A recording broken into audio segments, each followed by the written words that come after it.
संख्या एवं संख्या पद्धति। ध्यान दीजिए, नंबर एंड नंबर सिस्टम। बहुत लोगों को दिक्कत रहता है, सर नंबर सिस्टम क्या क्या होता है, कैसे कैसे आता है। आज एकदम बेसिक से बताएंगे आपको कि नंबर सिस्टम क्या होता है। तो ध्यान दीजिए, संख्या एवं संख्या पद्धति, नंबर एंड नंबर सिस्टम। सबसे पहले जो नंबर सिस्टम है उसको तीन भागों में आपको विभाजित किया गया है। फर्स्ट क्या है आपका, भारतीय गणना प्रणाली। फर्स्ट नंबर है, कॉपी किताब लेके लिखिए आप लोग। सेकेंड नंबर क्या है आपका, अंतरराष्ट्रीय गणना प्रणाली। और थर्ड नंबर क्या है, रोमन प्रणाली। ये तीन है आपका, ठीक ना।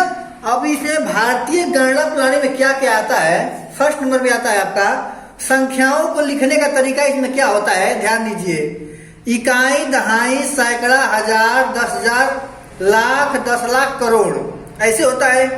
अब स्थानीय मान, इसमें ध्यान दीजिएगा क्या कहें, सैकड़ा, हजार, 10,000, लाख, 10 लाख, करोड़, ठीक ना। और इसमें क्या क्या आता है, इसमें स्थानीय मान आता है। जैसे देखिए, ऐसे बोलेगा कि 5 का स्थानीय मान, तो 5 कितनी जगह है, एक जगह ये 5 है, एक जगह ये 5 है।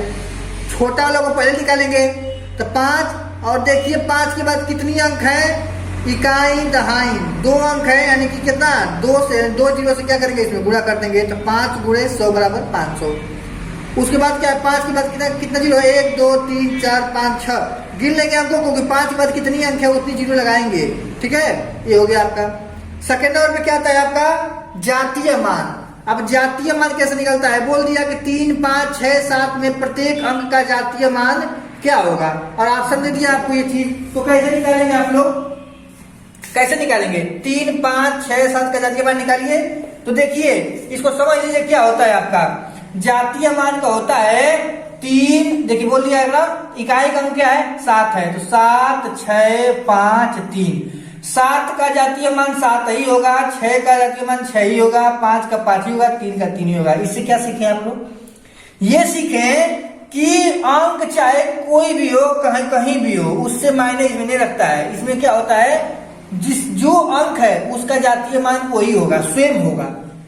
तो इसमें कौन सा आंसर सही है आपका, सेकंड नंबर आंसर सही है, क्योंकि इकाई से अंक को लेकर लिखेंगे ना, तो ऊपर तो हमेशा लिखेंगे।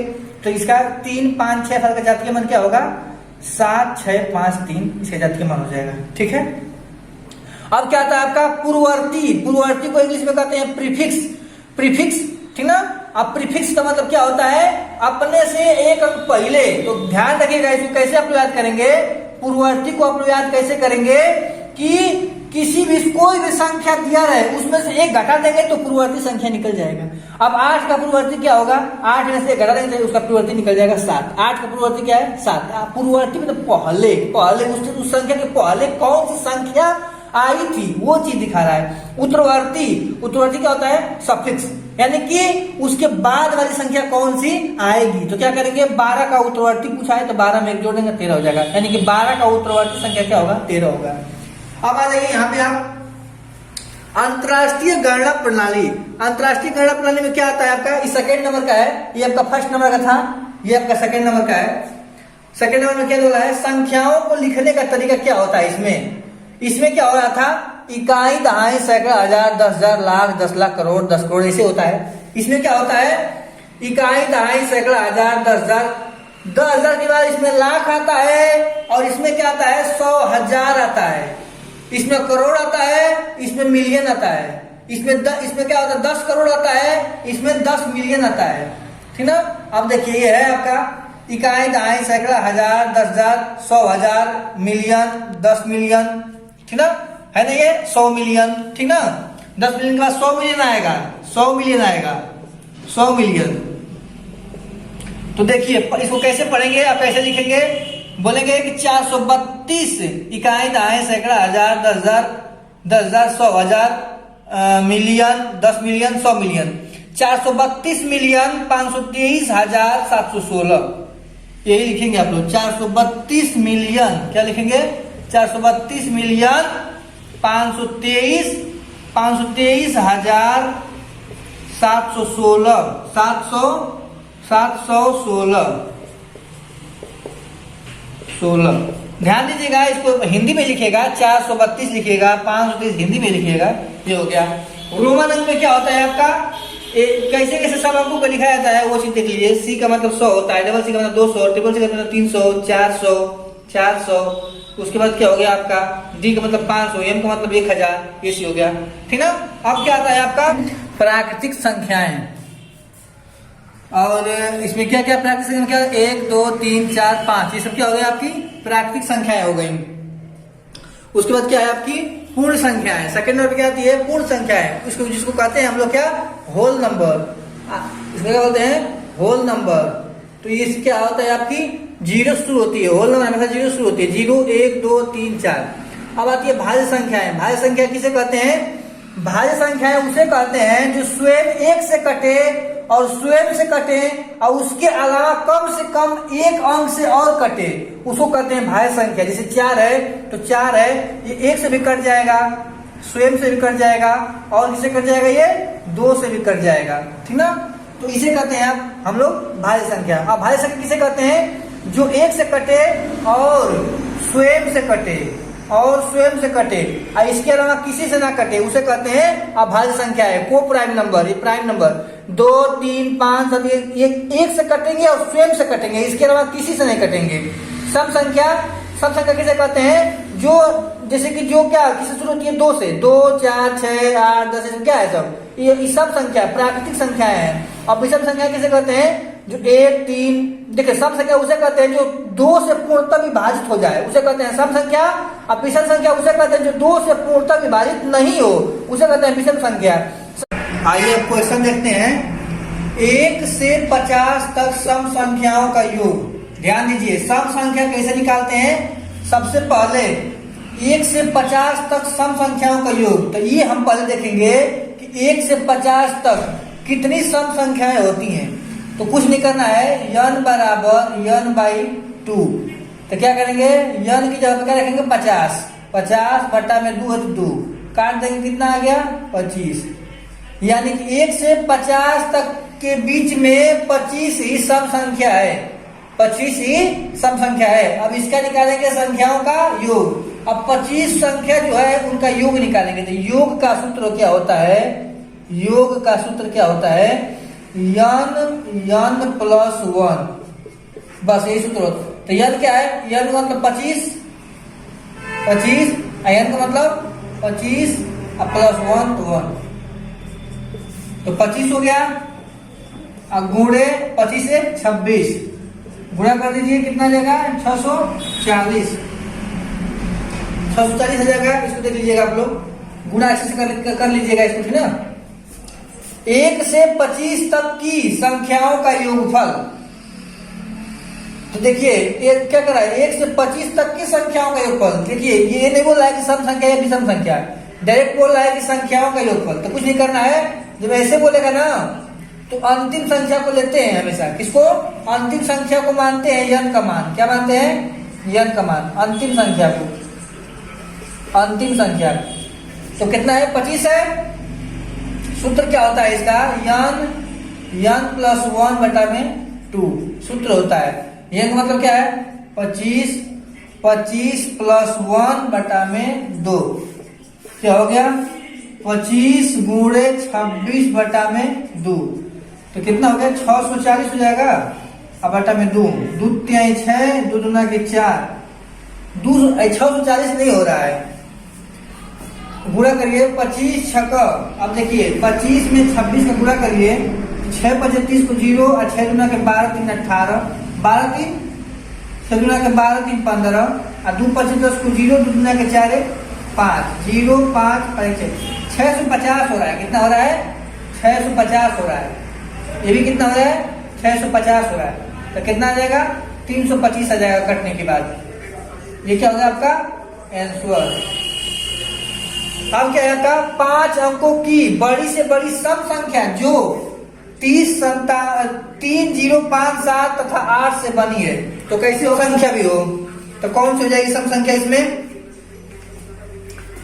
और बड़ी से बड़ी 87 87 85 88, ध्यान दीजिएगा। लेकिन सम संख्या बोल रहा है, सम संख्या कौन सा हो जाएगा, ऑप्शन नंबर 3 सही है। 8 7 5 3 0, ये क्या है आपकी बड़ी से बड़ी सम संख्या है। तो देखिए नेक्स्ट क्वेश्चन क्या है आपका, 4300 गुणे 3 गुणे 10 गुणे 0 का मान है। ऑप्शन नंबर ए इतना दिया है, ऑप्शन बी इतना दिया, सी इतना दिया है। देखिए किसी भी अंक में सबका गुणा कर देंगे, फिर लास्ट में 0 से गुणा करेंगे, क्या आएगा आंसर 0 आएगा। 4 अंकों की सबसे बड़ी सबसे छोटी संख्याओं का योगफल। 4 अंकों की सबसे बड़ी, जब बड़ी बोलेगा 4 अंकों की ना, तो क्या हो जाएगा 1 9 2 9 3 9 4 9। जब 4 अंकों की बड़ी संख्या बोल दिया तो क्या है, 3 अंकों का बोले जाए, 4 अंकों का बोले जाए, 5 अंकों का बोले, उतना 9 बढ़ाते चले जाना है। अब छोटी बोले तो या 1 लिख के 0 कर देना है, ठीक ना। 4 अंकों की छोटी ही बोल रहा है ना, तो देखिए जितना अंक बोलेगा उसे एक कम 0 है। 4 अंक बोला तो एक कम 0, 3 को 0 और 1 लिख के 3 0। अगर 3 अंकों को बोले छोटी संख्या, 3 अंकों की छोटी संख्या, 3 अंकों की छोटी संख्या बोल दिया अगर, तो क्या करेंगे, ये 3 अंकों की छोटी संख्या हो गया। 2 अंकों की, ये 2 अंकों की छोटी संख्या हो गया, है ना। तो मैं जितना बोल रहा है उसे कम 0 लगाना है आपको। तो इसको क्या करना है, इसका योगफल करना है। योगफल कर दीजिए 9 9 9 10, ये आंसर हो गया। 1 से 50 के बीच कितनी अभाज्य संख्या है? 1 से 50 के बीच कितनी अभाज्य संख्या है? 15 अभाज्य संख्या है। कितनी? 15 अभाज्य संख्या है। क्योंकि देखिए अभाज्य संख्या कैसे शुरू होता है, सबसे छोटी अभाज्य संख्या क्या है? 0 1 2 3, क्या है आपका 2 है। तो अभाज्य संख्या क्या, अभाज्य संख्या का मतलब क्या होता है? अभाज्य संख्या का मतलब होता है प्राइम नंबर। क्या होता है? Prime number. प्राइम नंबर का मतलब होता है कि जो 1 से कटे और स्वयं से कटे उसे कहते हैं अभाज्य संख्या। बाकी किसी से ना कटे, 1 से कटे और खुद से कटे, यानी कि सबसे छोटी संख्या क्या है आपका? 2 है। 2 अभाज्य संख्या की सबसे छोटी संख्या क्या है? 2 है। फिर 3 है, फिर 4 नहीं 5 हो जाएगा, 6 नहीं है 7 हो जाएगा, 8 नहीं है 9 नहीं है 9 नहीं है 10 नहीं है 11 13 17 19 और 21 नहीं रहेगा, 23 रहेगा, 23 27 भी नहीं रहेगा, 23 24 25 26 27 28 29, ऐसे मतलब ये सब क्या है, ये अभाज्य संख्या, ऐसे बढ़ता चला जाएगा। प्रथम 15 विषम संख्याओं का योग। हाँ, लेकिन अगर बोल दिया कि 1 से 100 तक अभाज्य संख्या, ध्यान रखिए कितनी संख्या होती है? अभाज्य संख्या 25 होती है। 1 से 100 के बीच में 25 अभाज्य संख्या होती है और 1 से 50 के बीच में 15 अभाज्य संख्या होती है, ठीक ना। प्रथम 15 विषम संख्याओं का योगफल। प्रथम 15 विषम संख्याओं का योगफल। 15 विषम संख्याओं का योगफल सूत्र क्या बताया थे आपको? n का स्क्वायर केवल। तो प्रथम 15 विषम संख्या पूछ रहा है तो 15 का स्क्वायर कर देंगे तो कितना आ जाएगा? 225, ठीक है। ऐसे हो गया। अब ये है आपका, तो गिन लीजिए अंक कितना है? कितना है? 1 2 3 4 अंक है, 1 2 3 अंक है, 1 2 2 अंक है और 1 अंक है। तो गुणा करिए, 4 5 20, 20 को 0, कैरी कितना हो गया? 2, 3 5 15, 15 और 2 15, 2 17 को 7 हो गया, 2 5 10, 10 11 को 1 हो गया, 1 5 5 5 6, कितना गया? 610 आ गया।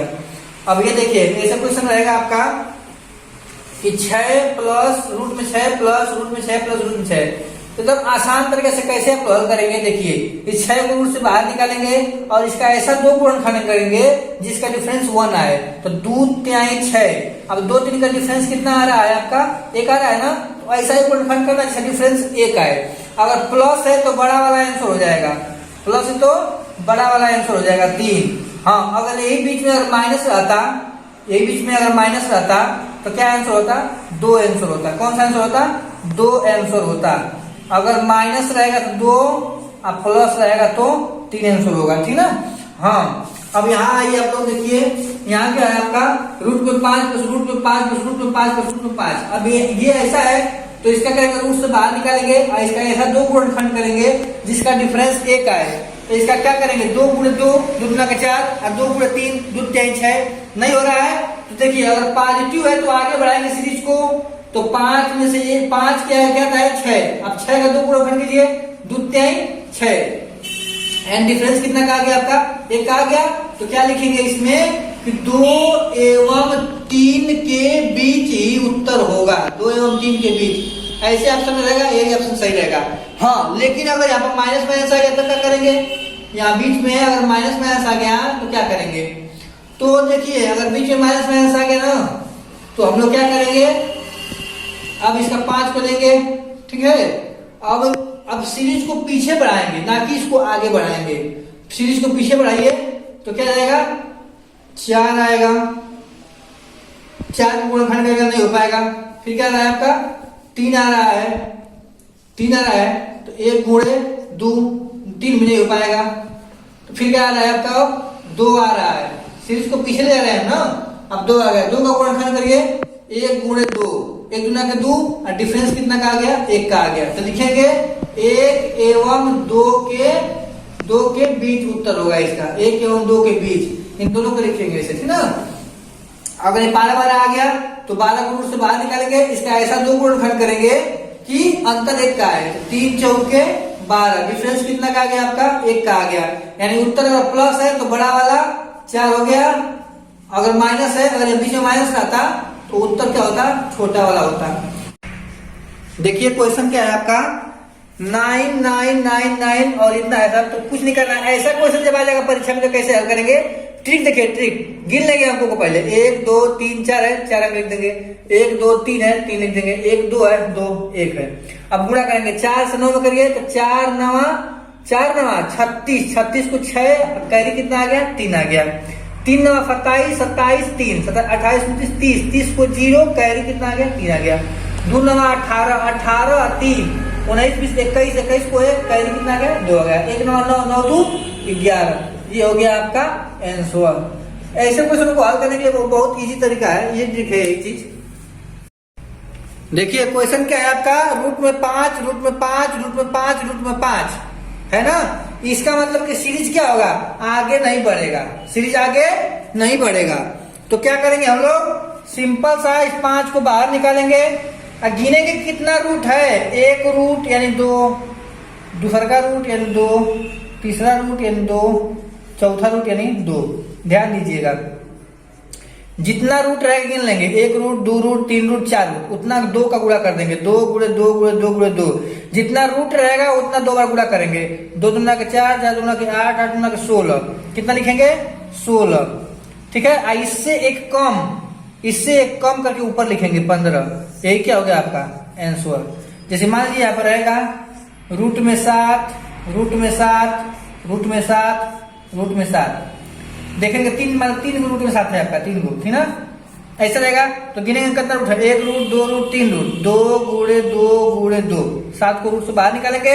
2 दूना के 4, 4 दूना के 8, 8 लिखेंगे और 8 के ऊपर इससे एक कम करके 7, ये क्या हो गया आपका आंसर हो गया। हाँ, लेकिन अगर ऐसे रहता कि रूट में 5, रूट में 5, रूट में 5, रूट में 5, डॉट डॉट डॉट ऐसे रहता तो बस रूट में 5 यहाँ पे आंसर हो जाता, ठीक ना।